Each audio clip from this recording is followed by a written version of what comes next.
مولاي صل وسلم دائما أبدا على نبيك خير خلق كلهم.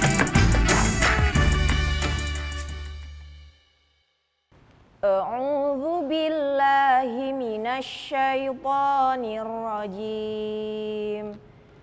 بسم الله الرحمن الرحيم.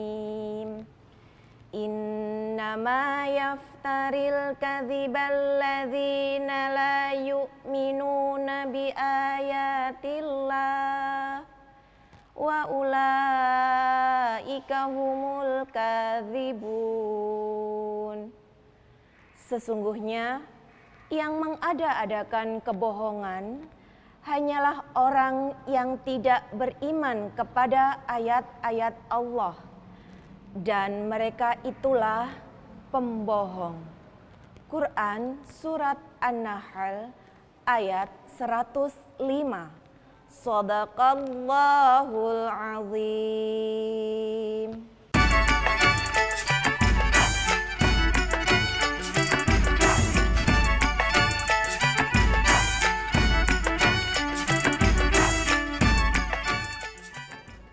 Assalamualaikum warahmatullahi wabarakatuh. Waalaikumsalam warahmatullahi wabarakatuh. Alhamdulillah di pagi yang cerah ini kita kembali berjumpa dalam acara Cahaya Pagi. Buka mata, buka hati. Yuk ngaji yuk. Yuk. Masya Allah, adik-adik yang ganteng sama cantik. Dari mana ini?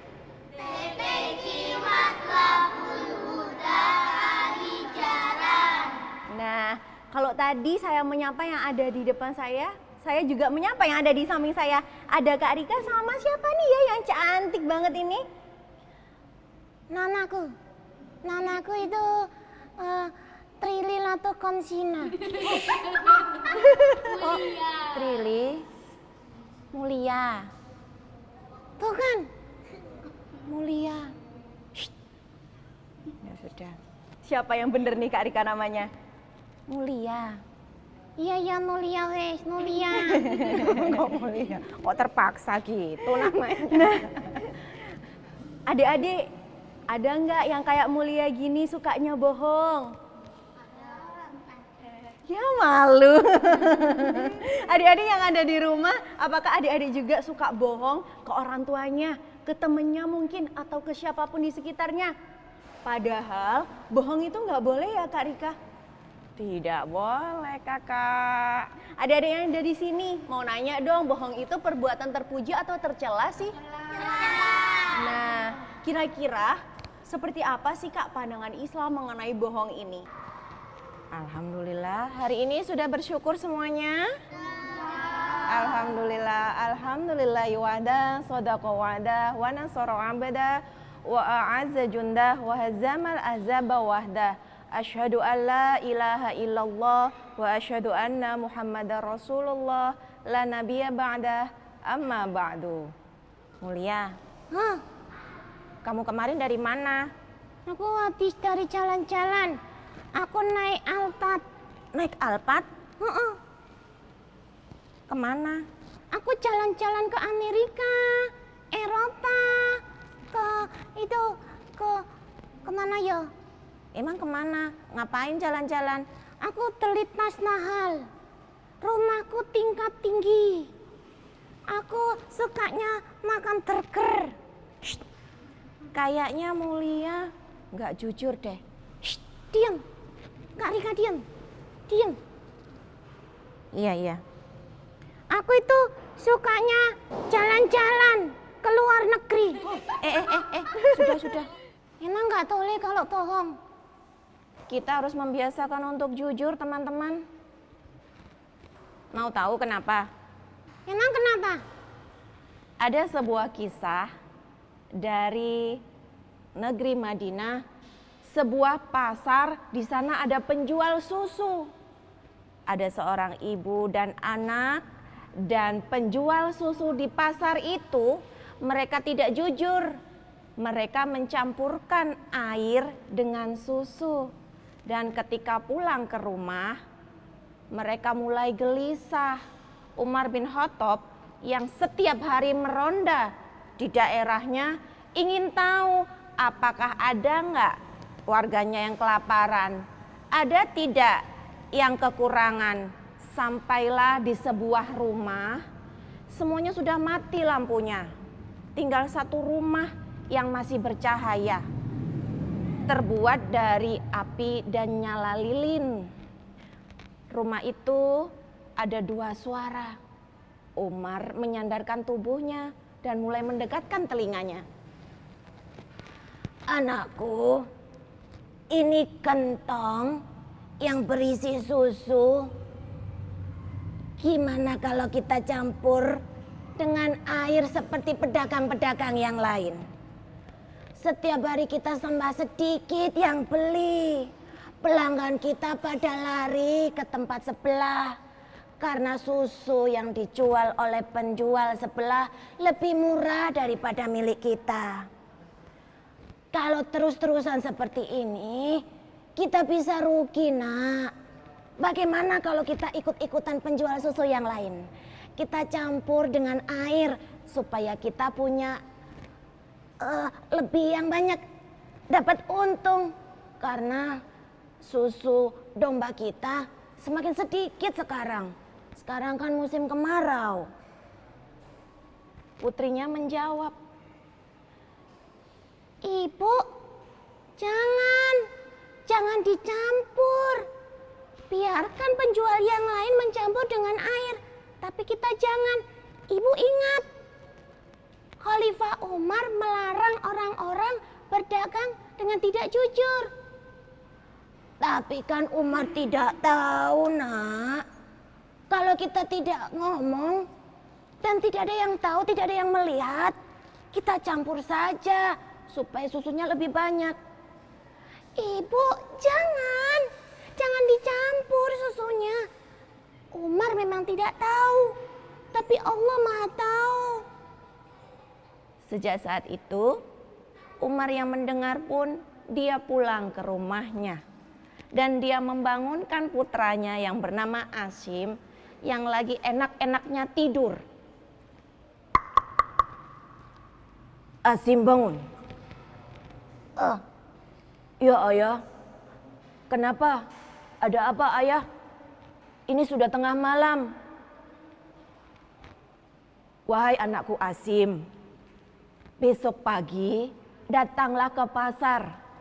Temui gadis penjual susu. Lihatlah dia. Jika kau berkenan, menikahlah dengannya.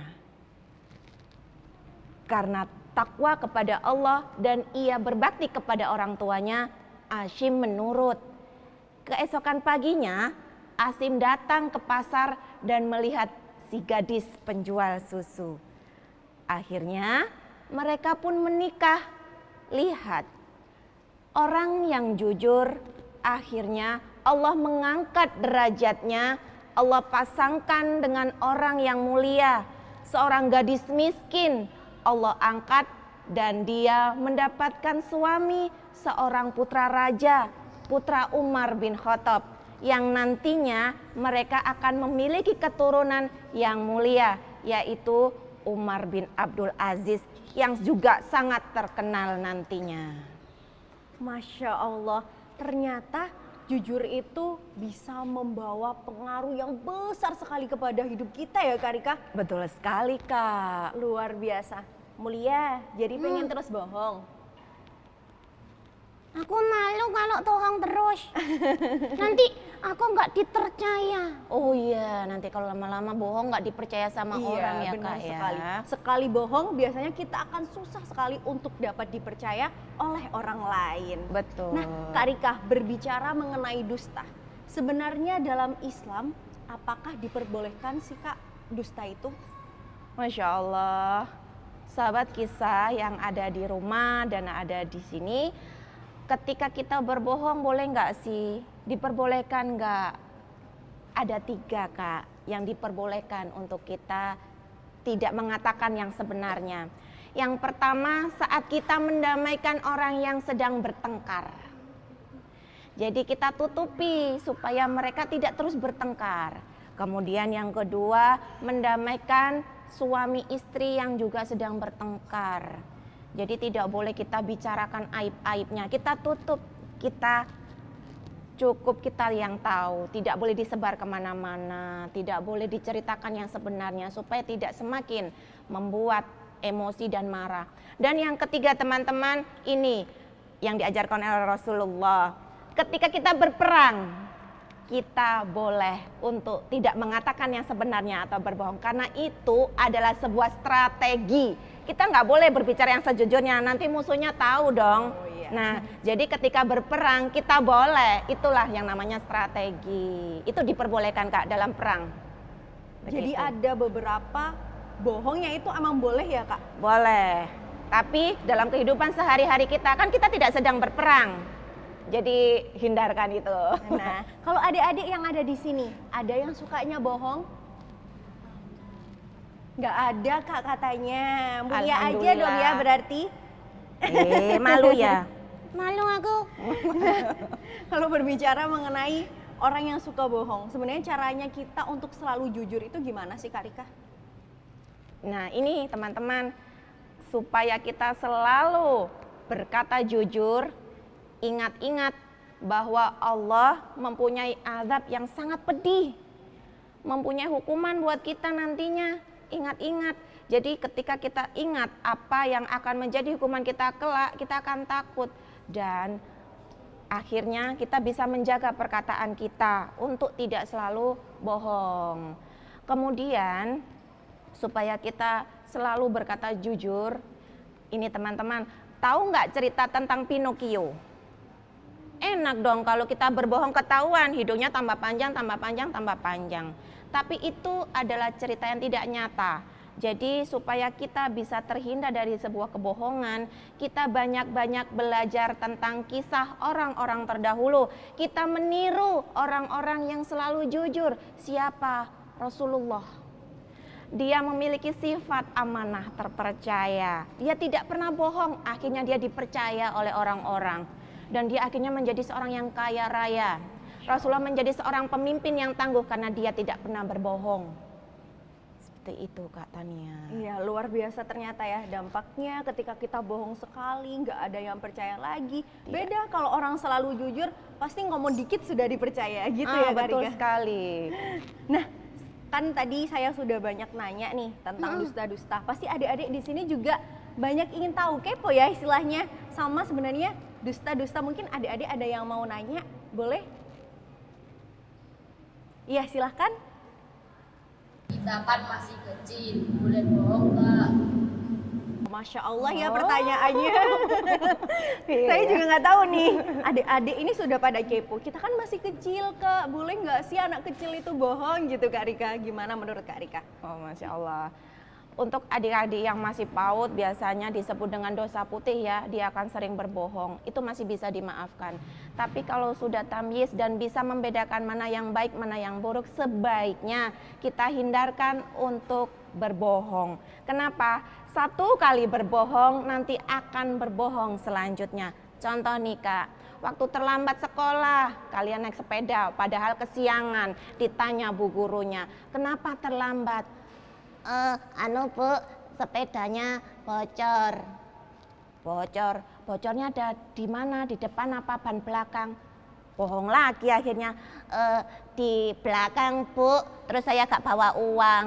Nah, jadi kebohongan satu akan muncul kebohongan berikutnya. Semakin sering kita berbohong, maka kita tidak akan takut dengan azab dari Allah. Kita nggak akan takut dengan hukuman dari Allah. Iya, bener, apalagi kalau masa kecil itu biasanya penting sekali buat kita tetap memikirkan nantinya. Kalau udah besar harus tetap jujur. Jadi dari kecil harus jujur ya Kak Rika? Betul sekali. Contoh yang kayak menemukan uang di jalan, diserahkan ke masjid atau diinfakkan, nggak diambil sendiri, dicari dulu siapa pemiliknya, begitu ya Kak ya. Itu ya. Apakah ada pertanyaan lain? Iya, boleh silahkan. Apa hukuman bagi orang yang berbohong? Nah, ini nih luar biasa ya, yang tadi nanya boleh nggak bohong. Sekarang yang ditanyain hukumannya nih Kak Rika buat yang suka bohong. Hukumannya ditembak. Jangan ditembak. Nah, teman-teman, suka nggak kalau punya teman yang berbohong?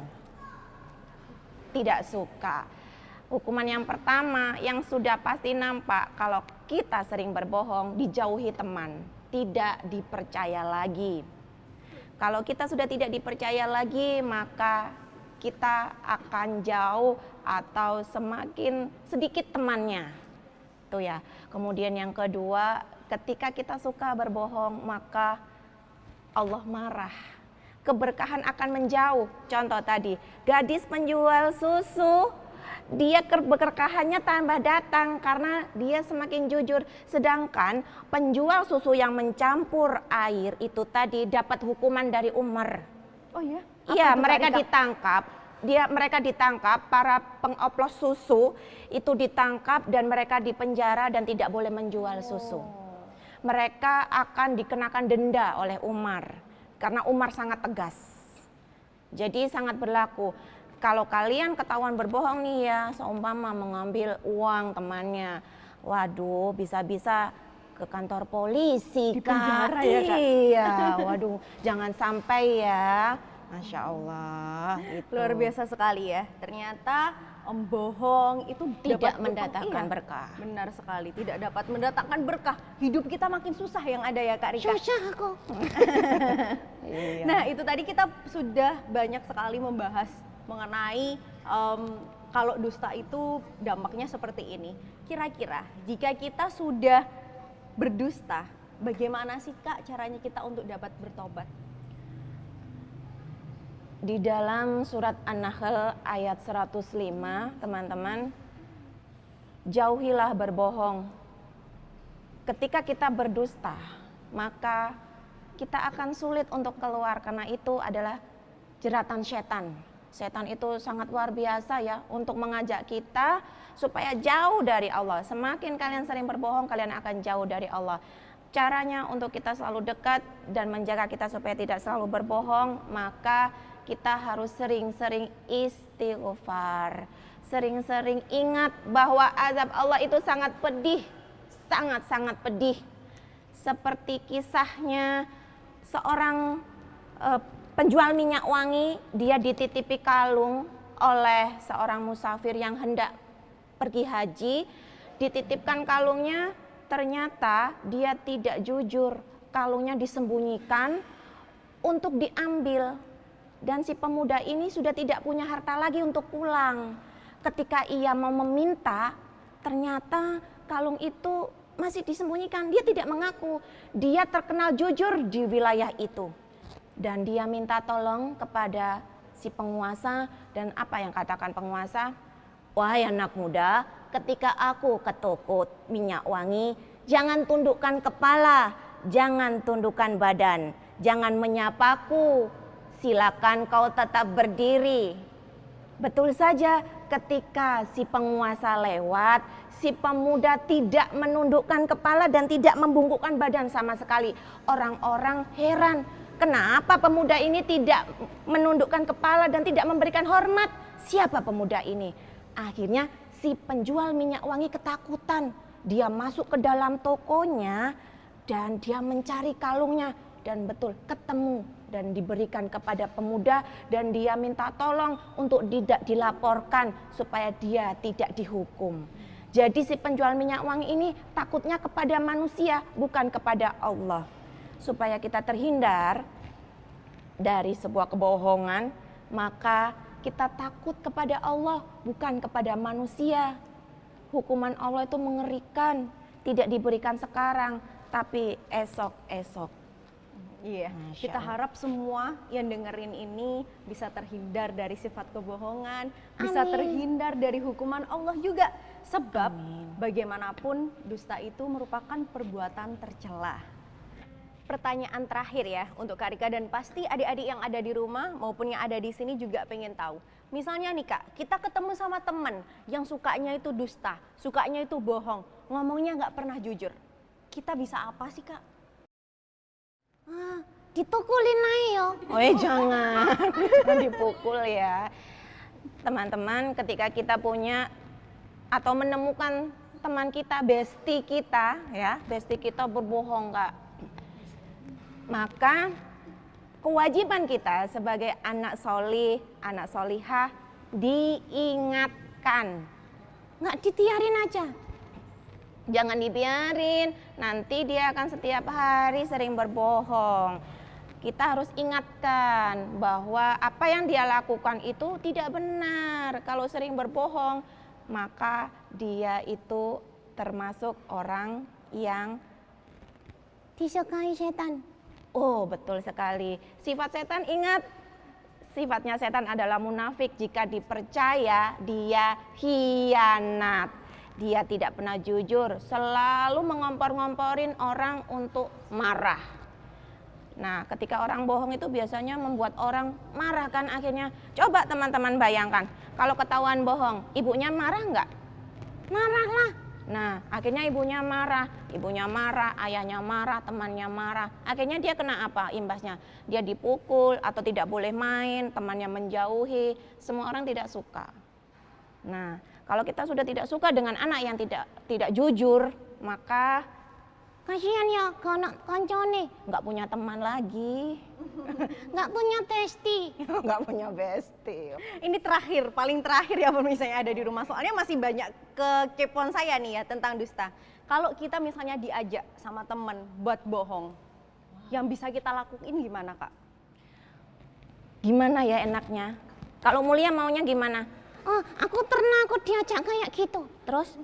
Aku lari. Oh lari. Kalau Mulia lari ya, ngumpet. Sembunyi. Aku nggak mau. Padahal anakku sudah diem. Terus aku akhirnya diituin. Aku ikut dihukum. Oh, ketika kita punya teman yang berbuat bohong, kita ikut kena imbasnya Kak ya. Akhirnya kita tidak bisa menyelamatkan diri padahal kita tidak salah. Maka jauhi teman-teman yang suka berbohong. Kalau kita sudah mengingatkan, tapi dia tidak mau berubah, kita berikan informasi kepada guru atau orang tua. Tapi dengan bukti loh ya Kak, gak hanya asal ngomong, nanti jatuhnya jadi fitnah. Bohong lagi akhirnya. Jadi harus kita berikan bukti bahwa dia tidak berkata benar. Terus ketika kita sudah mau diajak untuk melakukan sebuah kejelekan, kita disuruh berbohong, sudah jauhi saja. Masih banyak teman yang lain, masih banyak loh supaya kita terhindar dari keikutan dia berbohong.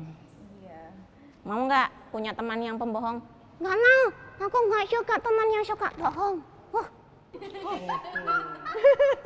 Nah, kita sudah banyak sekali membahas mengenai dusta bukan tanda cinta ini. Kesimpulan dari kisahnya Kak Rika seperti apa? Masya Allah, tabarakallahu fikum jami'an, anak-anak yang solih, solihah, sahabat kisah yang ada di rumah dan ada di studio. Hari ini kita membahas dusta bukan tanda cinta.